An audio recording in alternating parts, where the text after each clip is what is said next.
मैं राजा सारानंद एक बात से बहुत चिंतित हूँ। हमारी एक पुत्री है विद्योत्मा, उसने संकल्प ले लिया है कि जो उसे शिक्षार्थ में शास्त्रार्थ में पराजित करेगा उसी के साथ वह विवाह रचाएगी। मैं इसी बात से बहुत ही चिंतित हूँ कि उसके लायक कोई वर मिले या ना मिले। मैं चलता हूँ अपने दरबार में, दरबारियों से कहता हूँ कि साम्राज्य में घोषणा करवा दे, जो विद्वान हमारी पुत्री को विद्या में पराजित करेगा उसका विवाह उसी के साथ होगा।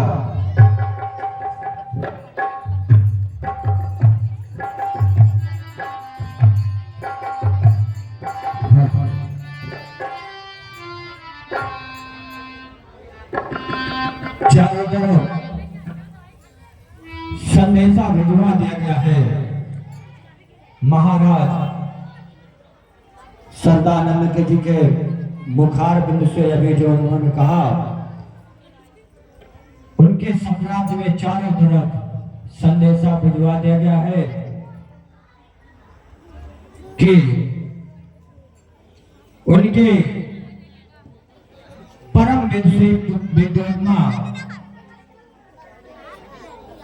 जी के सवालों का जो उत्तर देगा परम विद्वात्मा उन्हीं से विवाह करेंगे, उन्हीं को जीवन साथी बनाएंगे।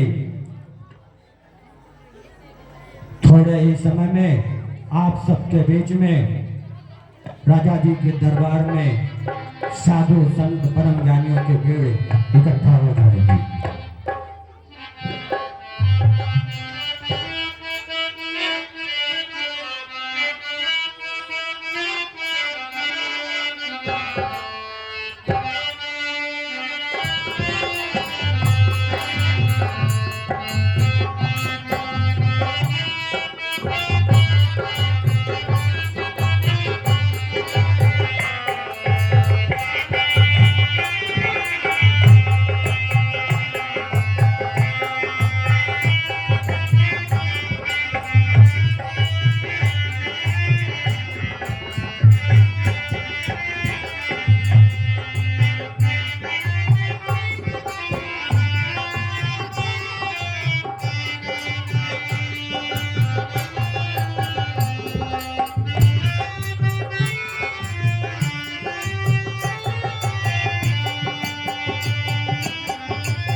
जाइए आप लोग।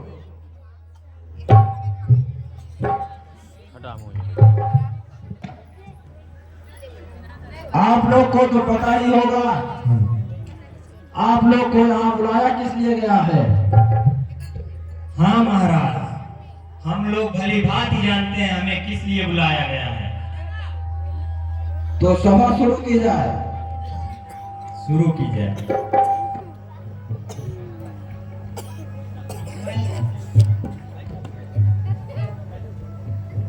मैं प्रश्न पूछती हूँ, चलो बताओ। पृथ्वी से मनुष्य की मृत्यु होने के बाद आत्मा कहाँ जाती है? आत्मा एक शरीर को छोड़कर दूसरे शरीर में प्रवेश कर जाती है सुंदरी। नहीं, आपका प्रश्न गलत है। दूसरा प्रश्न, अध्यात्म क्या है? सुबह सुबह उठना, नहाना धोना, खाना पीना, चंदन टीका लगा के एक भक्ति करना ही अध्यात्म है। अरे हे विद्वान, तुम्हारा भी यह उत्तर गलत है।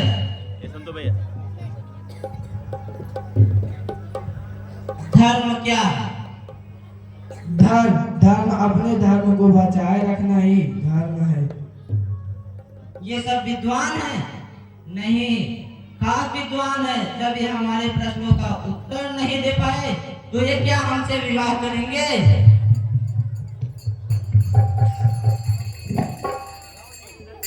जाओ यहाँ से।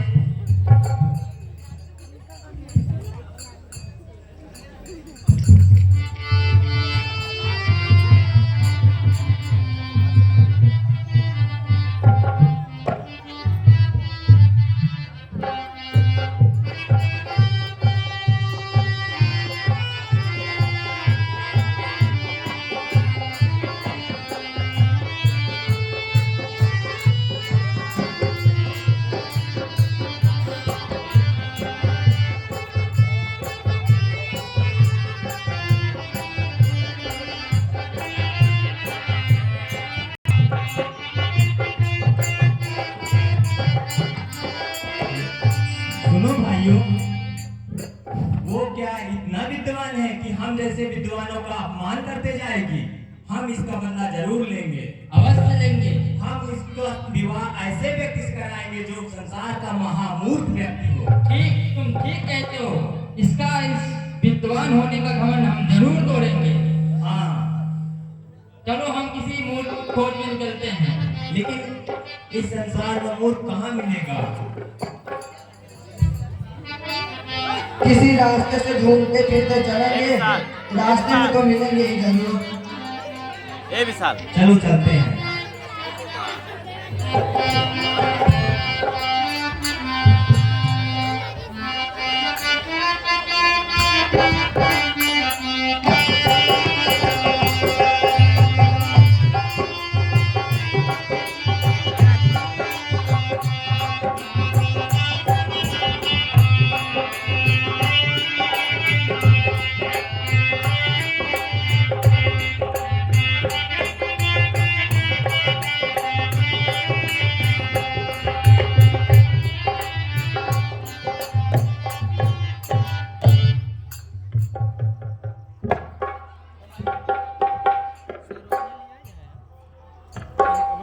अरे ये कौन है? पेड़ पर चल रहा है, देखने में तो सुंदर ही दिख रहा है।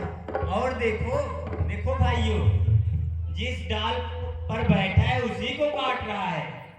हमको जिसकी तलाश थी वो तो वही दिख रहा है। आप सही कहते हैं, इससे बड़ा मूर्ख तो इस संसार में नहीं मिलेगा। हाँ, लग तो रहा है। इसको नीचे उतारो भाइयों। तो हाँ, यही सबसे उत्तम लगेगा।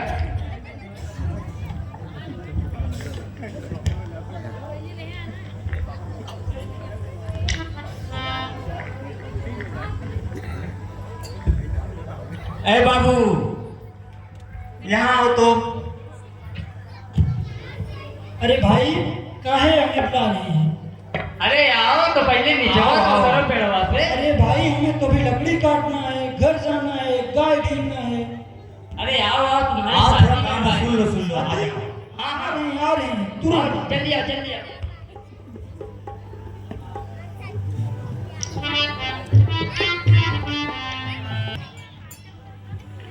बाबू साहब, हम आपको राज दरबार में ले चलेंगे और अपना गुरु बनाकर ले चलेंगे। हाँ के राज दरबार में भाई?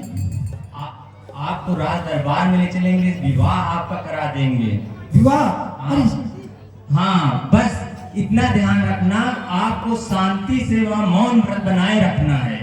ठीक है भाई, हम मौन बनाए रहेंगे, बस शादी हो जाए। हाँ ठीक है, चलिए। आपकी शादी हुई है तो हुई है कि नहीं? अरे भाई आगे की बात करते हैं आप। इतना मोड़ दिया हमको, हम तो सोचे आपको कौन पसंद करेगा। अरे चलिए चलिए फिर जाते हैं।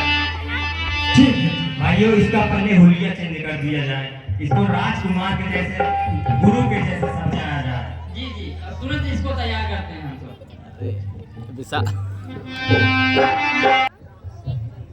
किस प्रकार महामूरख कालिदास, जिनका पहले नाम कुछ और था, अभी सवाल पूछने, जवाब देने और पूजा करने के बाद उनका नाम कालिदास पड़ता है, वो किस तरीके से विद्वानों के साथ मिलते हैं, विद्वान उन्हें समझा बुझाकर महाराज सरदानंद जी के महल में ले जाते हैं और परम विधि से विद्वत्मा के सामने प्रस्तुत करते हैं। ये सब कहानी आप सब नाटक के माध्यम से छोटे छोटे बच्चों के द्वारा देखेंगे कि किस प्रकार आप सबके सामने प्रस्तुत करते हैं। आगे की कहानी आप सबके बीच में।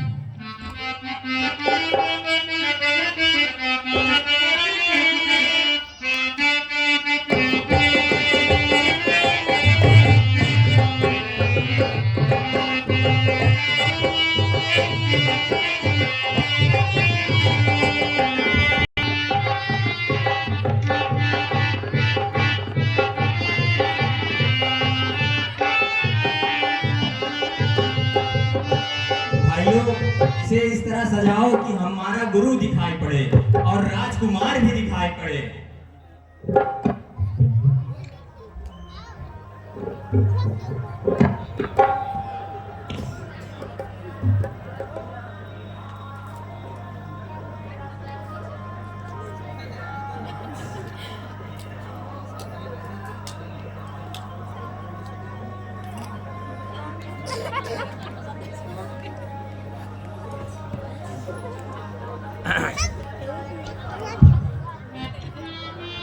बस हो गया, तुरंत हम सब देर न करें, अपने अपमान का बदला तुरंत लेने के लिए राजमहल की ओर चलते हैं।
राजकुमारी, ये हमारे मौनी बाबा गुरु हैं, इनसे आप कुछ भी प्रश्न पूछिए, लेकिन मौन रहेंगे, इशारों में उत्तर आपको देंगे। ठीक है, पूछती हूँ।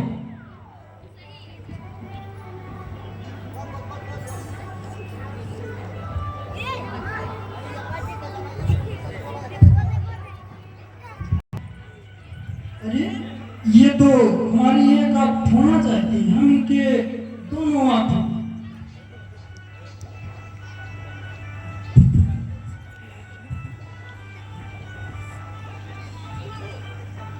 राज आप समझे नहीं मेरा कहने का मतलब क्या था? ए राजकुमारी, आप बताइए आप क्या पूछ रही थी? मेरे पूछने का मतलब यह था कि इस दुनिया में ईश्वर एक है।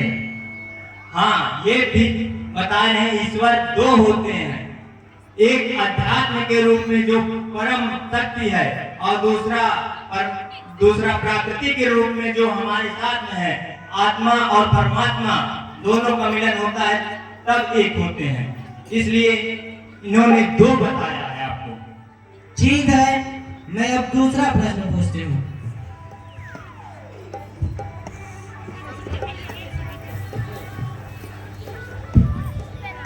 ये क्या है? अरे ये तो हमें रपट मारना चाहते हैं, हमें इन्हें मुक्का मारना चाहते हैं। ये हमें क्या कहना चाह रहे हैं? पहले ये तो बताइए आपके प्रश्न का मतलब क्या था? मेरे प्रश्न का मतलब यह है कि इस दुनिया में सभी वस्तुएं 5 चीजों से मिलकर बनी होती हैं। ये क्या कहना चाहते हैं आप स्पष्ट कीजिए। ये तो ये कहना चाहते हैं ये 5 चीजों से मिल चुकी है, मगर जब तक ये इकट्ठा होकर एक न हो जाए, मजबूती न बना सके, तब तक इसका कोई 5 होने का कोई मतलब नहीं है। ठीक है, तो क्या आपको ये विद्वान नजर आ गए हैं? हाँ ये अब तो विद्वान नजर आ रहे हैं। पुत्र, तुम्हारे योग्य वर मिल गया, हमारी चिंता दूर हुई। अभी इसी वक्त यहीं पर तुम्हारा विवाह इसी के साथ होगा। ठीक है पिताजी।